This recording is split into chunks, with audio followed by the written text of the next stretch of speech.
Tyler Adams, Heath Pierce.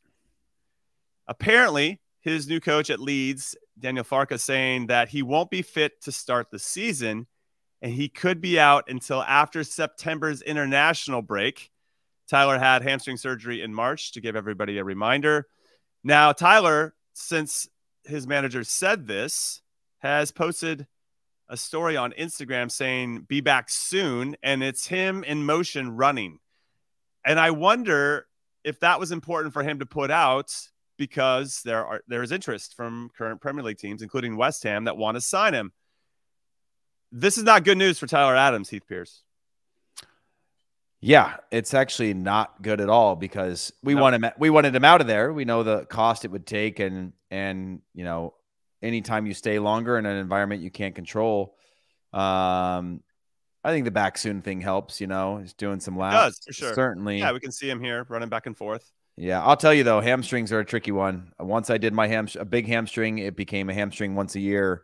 And that's not to say that happens to everybody, but as you run up the miles on your body, the hamstrings are certainly a muscular group that you don't want to get into a little bit. We don't need one more U.S. men's national team players being injury prone. But you know what, Jimmy? I got to say, the biggest players.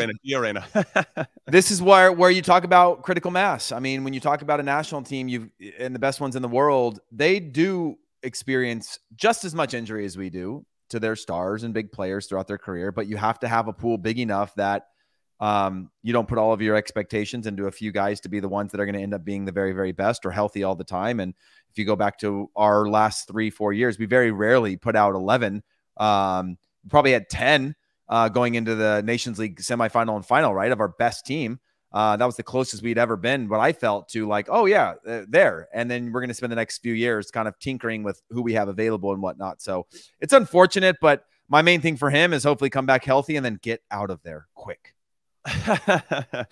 Yeah, because his hamstrings aren't going to feel any better when he's chasing the game all the time. Well, I guess the championship games in the championship, though. Yeah, that's true. Championship, maybe Leeds can have more of the ball, but it's still going to be a fight. Not that it wouldn't be anywhere else that he goes.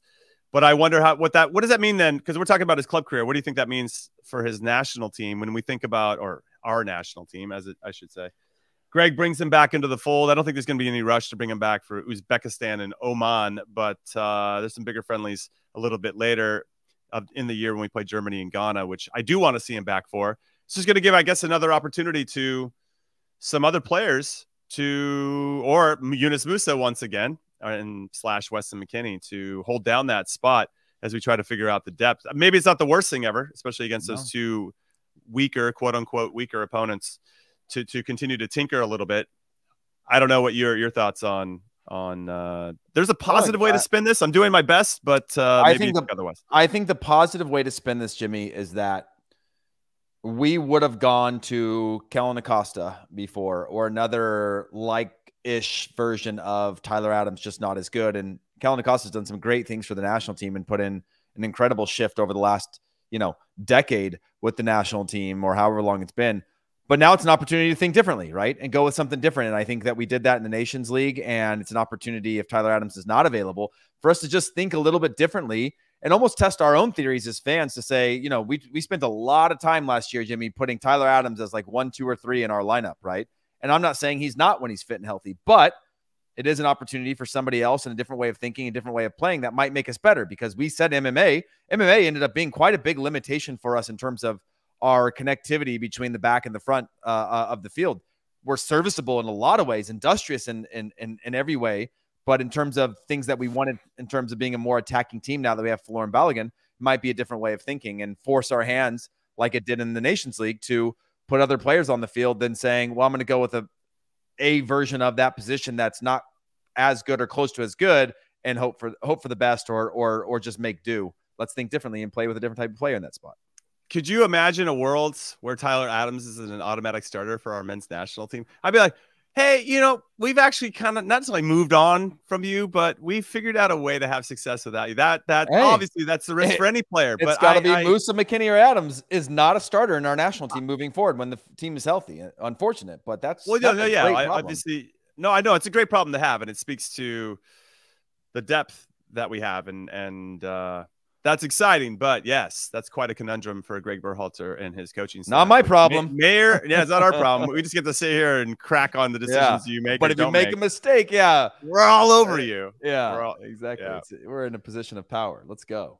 All right, another big news, I guess somewhat. This is more indirect, but Juventus have reportedly reached an agreement to sign Franck Kessié on loan with a mandatory purchase clause. And why this is important is because Franck Kessié, though not like for like with Weston McKennie, is a central midfielder, sits a little bit more than I think Weston does. Weston likes to maraud forward and I think better on set pieces. And I do think he has some elements of his game that are better than Kessié, but Kessié, very, very good in tight areas. I like his game too. And anywhere he goes, he seems to elevate the teams.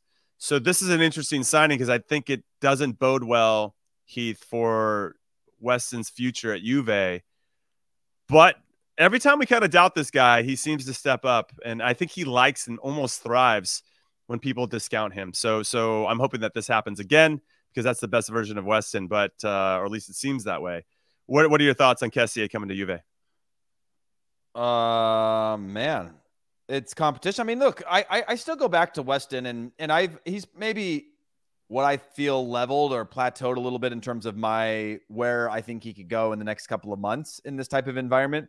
But I go back to the beginning of him going to Juventus. And when you looked at the depth of the squad, he was nowhere near being a starter. And he started the majority of the games in his first season, being in a number of positions, whether that's a little bit deeper at a wingback position, as a higher up 8, a little bit connected to the forwards. And he started to show a little bit of his ability to combine going forward. And so if there's one thing that I've seen and what's going to make our players great is their ability to compete for spots and their ability to almost chip on the shoulder American mentality, fight their way through difficult times. Not a great sign, but that's what's gonna prove the type of player that he is, and he's continued to do that a number of times throughout his career up to this point.